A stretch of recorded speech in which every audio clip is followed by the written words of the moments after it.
Saudara, Anda menyaksikan Breaking News Kompas TV bersama saya Renata Panggalo. Hari ini warga Pati kembali menggelar aksi unjuk rasa saudara di depan gedung DPRD Pati, Jawa Tengah. Dan saat ini langsung saja kita bergabung dengan jurnalis Kompas TV, Iwan Miftahudin, yang sudah berada di depan gedung DPRD Pati, Jawa Tengah. Iwan, bisa Anda jelaskan kepada kami situasi di sana seperti apa saja yang mereka tuntut? Selamat sore Renata dan saudara. Memang saat ini ribuan massa dari masyarakat Pati 1 ini kembali melakukan aksi unjuk rasa. Mereka saat ini sudah sampai di depan halaman kantor DPRD Kabupaten Pati untuk menuntut beberapa poin. Setidaknya di sini ada 13 poin yang mereka tuntut kepada anggota DPRD Kabupaten Pati. Salah satunya adalah mereka meminta kepada seluruh partai politik yang ada di Parlemen Kabupaten Pati ini untuk bisa mengawal dengan serius hak angket pemakzulan Bupati Pati yang menurut mereka partai politik ini kurang serius gitu. Karena sejak berjalannya pansus pada bulan lalu, 1 bulan yang lalu ini terkesan ada semacam masuk angin dari para anggota pansus seperti itu. Nah, mereka meminta komitmen dari partai politik yang ada di Kabupaten Pati untuk serius dalam mengawal pansus hak angket ini. Kemudian yang kedua, mereka juga menuntut kepada Partai Gerindra dalam hal ini untuk segera menonaktifkan Sudewo yang statusnya adalah sebagai pengurus DPP Partai Gerindra untuk segera dinonaktifkan karena Sudewo sudah dianggap mencederai rakyat Pati dan beberapa waktu lalu juga sempat melakukan kebijakan arogan, yaitu diantaranya menaikkan pajak hingga mencapai 250%. Meskipun kebijakan itu sudah dibatalkan, namun juga banyak kebijakan-kebijakan yang dianggap oleh masyarakat ini masih terlalu arogan karena dalam mengambil keputusan ini dia tidak melibatkan stakeholder yang ada, hanya sesuai dengan kemauan atau keinginan dia saja seperti itu. Selain itu, Renata, massa ini juga menuntut kepada Partai PDIP dalam hal ini yang sebagai partai pemenang pada pemilu kemarin untuk tidak mengganti Ketua Pansus, yaitu Teguh Bandang Waluyo, yang dianggap sudah sesuai dengan aspirasi rakyat. Karena rakyat mendengar informasi bahwa Teguh Bandang ini terlalu vokal, sehingga PDIP akan mengganti Teguh Bandang Waluyo ini sebagai Ketua Pansus. Nah, kalau itu terjadi, ini menurut masyarakat ini bagian dari bentuk ketidakpercayaan masyarakat kepada partai politik yang ada di Kabupaten Pati. Demikian, Renata. Ya, Iwan, berarti yang kami tangkap sejauh ini memang demonstrasi masih terus berlangsung sejak siang. Ada beberapa tuntutan, diantaranya penuntasan proses panitia khusus yang sudah dibentuk untuk hak angket pemakzulan Bupati Pati, Sudewo. Yang ingin kami tanyakan, Iwan, bisa Anda jelaskan sepanjang Anda memantau kasus ini dari sejak awal demonstrasi berlangsung, kemudian pansus telah terbentuk. Sebenarnya progres dari DPRD Pati sendiri dalam pansus pemakzulan Bupati Pati ini seperti apa? Ya, untuk progres pansus ini beberapa waktu lalu.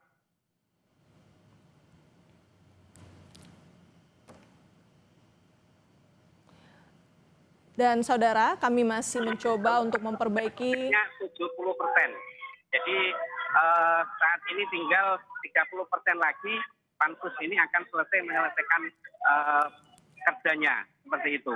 Dari poin-poin yang sudah diperiksa atau dimintai keterangan oleh pansus ini, yang terakhir kemarin adalah dari asosiasi notaris yang di situ dimintai keterangan terkait adanya dugaan bahwa ada semacam kebijakan sepihak dari bupati yang menunjuk notaris di Kabupaten Pati untuk membuat legalitas koperasi merah putih. Nah, ini dari temuan di pansus kemarin memang ternyata ada indikasi bahwa untuk penunjukan notaris yang akan mengurus perizinan Koperasi Merah Putih ini ada kecenderungan bahwa itu didominasi oleh orang-orang Bupati Sugewo. Seperti itu, Renata. Ya, Iwan, kami juga ingin menanyakan mengenai titik demo yang terjadi di Pati. Kami mendapatkan informasi ada 3 titik, Iwan. Bisa Anda jelaskan apakah benar ada 3 titik dan Anda berada di titik mana tepatnya? Ya, memang benar. Rencana dari aksi ini akan digelar di 3 titik, yaitu salah satunya ada di kantor DPRD Kabupaten Pati, kemudian nanti maka akan bergerak ke kantor DPC Gerindra, dan kemudian berlanjut di kantor DPC PDI Perjuangan. Nah, saat ini Renata saya bisa sampaikan sudah terjadi negosiasi untuk perwakilan massa diterima oleh anggota DPRD, dan ini masih proses negosiasi. Jika nanti proses negosiasi cukup diselesaikan di kantor DPRD ini, kemungkinan maka tidak akan bergeser ke kantor DPC Gerindra maupun kantor DPC PDIP Kabupaten Pati. Demikian, Renata.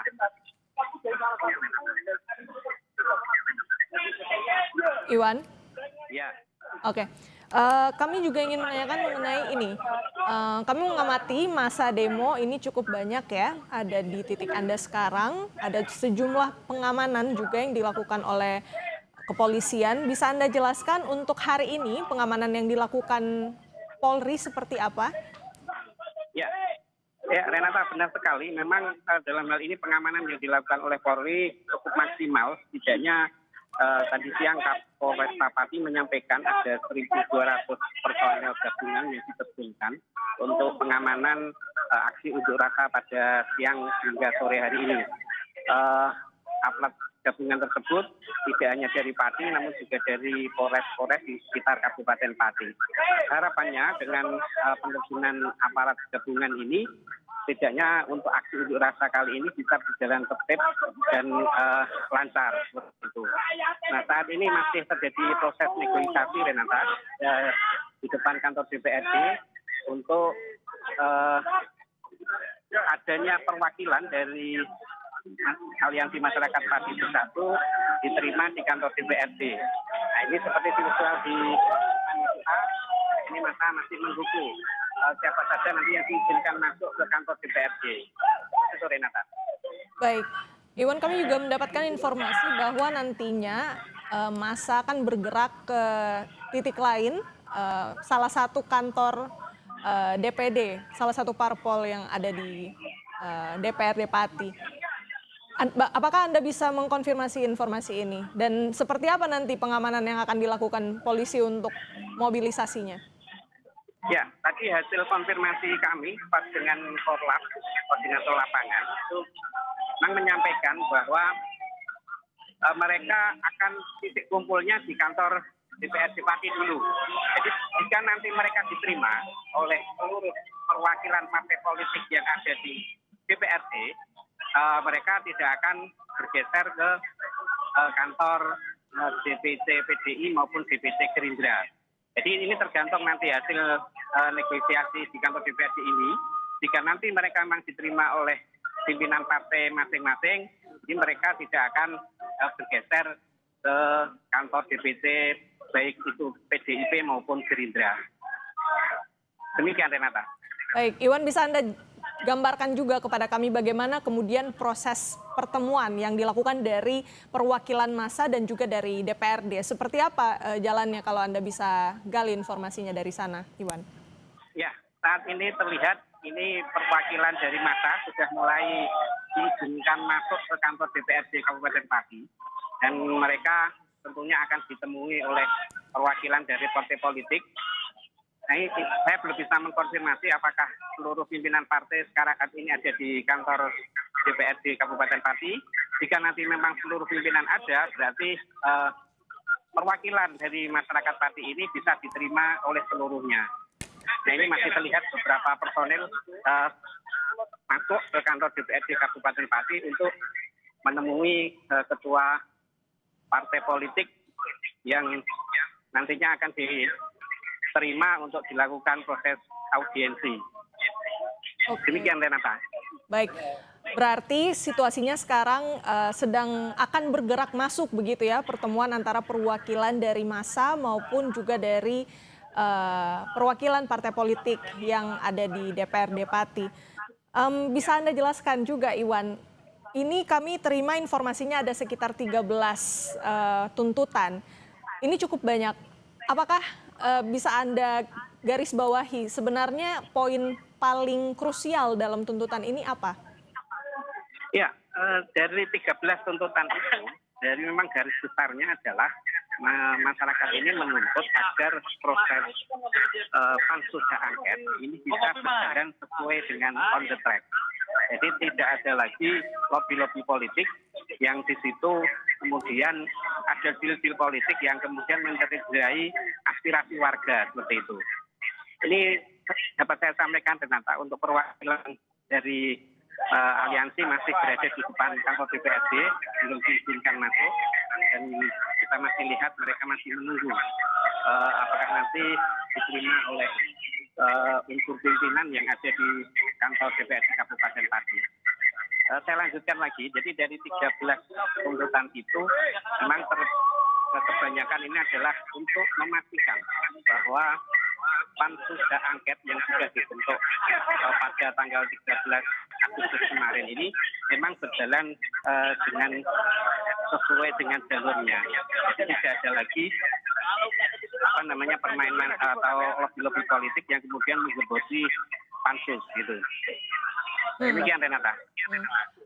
Iwan, bisa juga Anda jelaskan lebih detail lagi. Tadi kalau tidak salah, koreksi saya, prosesnya 30% lagi untuk penuntasan pemakzulan Bupati Pati ini. Anda bisa jelaskan 30% ini apa sebenarnya langkah yang harus dilakukan oleh DPRD Pati untuk menuntaskan pemakzulannya?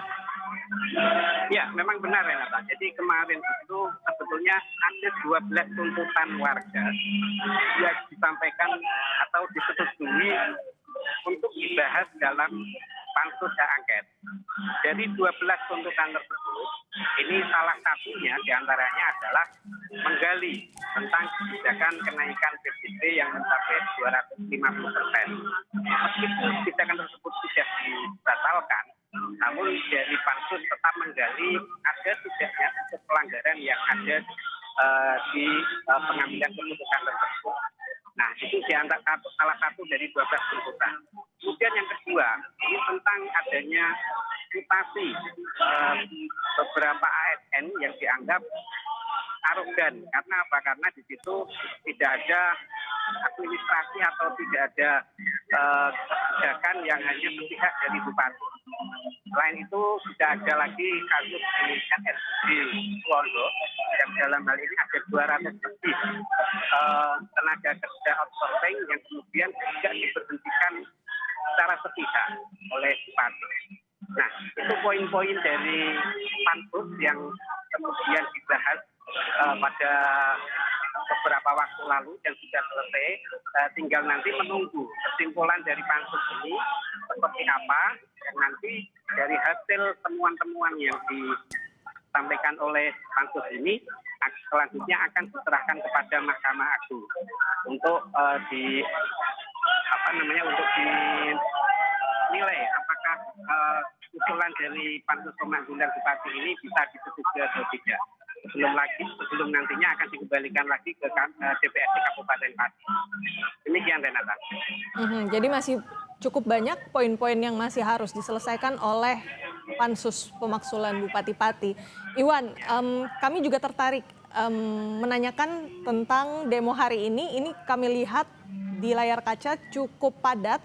Iwan, bisa Anda gambarkan kepada kami kira-kira masyarakat bisa menghindari titik mana saja? Karena tadi Anda juga sempat menjelaskan bahwa nanti masa ini akan berdemonstrasi di 3 titik, lalu kemudian juga akan melakukan mobilisasi ke kantor partai politik, perwakilan partai politik. Ini seperti apa antisipasi yang harus diwaspadai oleh masyarakat terkait lalu lintas? Ya, memang benar sekali Renata. Jadi terkait dengan adanya aksi unjuk rasa ini, petugas keamanan sudah memodifikasi arus lalu lintas biar tidak terjadi kemacetan yang cukup ekstrim. Jadi bagi warga masyarakat Pati untuk sementara waktu ini diminta untuk menghindari jalur menuju ke arah simpang 5 tadi.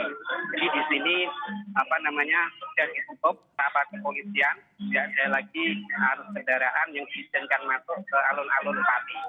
Karena apa? Karena memang di sini adalah titik di mana masyarakat berkumpul dan kemudian menyampaikan aspirasinya di depan kantor DPRD Kabupaten Pati. Selain itu juga ada titik-titik di mana masyarakat diminta tidak menghindari, yaitu diantaranya di Jalan Pahlawan. Di situ juga masyarakat Pati diimbau untuk tidak masuk ke jalan utama dahulu, karena saat ini masih terjadi kerumunan massa yang cukup banyak. Jadi ini saya lihat kalau tadi di awal mereka waktu bergerak kemungkinan baru sekitar ratusan, tapi ini mungkin sudah mencapai ribuan massa yang ada di depan kantor DPRD Kabupaten Pati. Tentunya ini juga akan cukup mengganggu arus lalu lintas jika masyarakat masih memaksa untuk melewati alun-alun Kabupaten Pati. Demikian, Renata. Baik, ada beberapa titik yang harus diwaspadai masyarakat. Iwan, kami konfirmasi kembali, tadi sudah mulai bergerak perwakilan massa untuk segera beraudiensi. Apakah perwakilan tersebut sudah mulai masuk, sudah melakukan audiensi, atau seperti apa pantauan Anda? Ya, dari pantauan kami saat ini belum, dari perwakilan masyarakat ini masih belum diterima oleh DPRD Kabupaten Pati. Mereka masih duduk-duduk di depan halaman kantor DPRD Pati. Kali ini mereka masih menunggu apakah nanti akan diterima oleh pimpinan atau siapa yang akan menemui mereka. Jadi mereka masih berada di halaman kantor DPRD Kabupaten Pati. Baik, terima kasih banyak informasi lengkapnya. Jurnalis Kompas TV Iwan Miftahudin dari Pati, Jawa Tengah. Selamat kembali bertugas. Dan saudara, itu dia tadi ada sejumlah poin yang disampaikan oleh jurnalis Kompas TV yang melaporkan langsung di depan gedung DPRD Pati untuk melaporkan situasi terkini demonstrasi yang dilakukan oleh warga Pati. Ini tentu terkait dengan tuntutan masyarakat Pati agar panitia khusus pemaksulan Bupati Pati ini bisa segera menuntaskan proses pemaksulan dan juga meminta agar ketua parpol ini bisa terus mengawal penuntasannya dan memecat kader atau anggota DPRD yang tidak bekerja maksimal. Dan ada beberapa titik yang harus diwaspadai oleh masyarakat. Ada pengamanan yang dilakukan oleh kepolisian sebanyak 1.200 personil tersebar di beberapa titik di Pati. Dan saudara, demikian breaking news Kompas TV. Informasi selengkapnya terkait dengan demonstrasi di Pati, Jawa Tengah bisa Anda saksikan di program-program berikutnya di Kompas TV. Saya Renata Panggalo, terima kasih, sampai jumpa.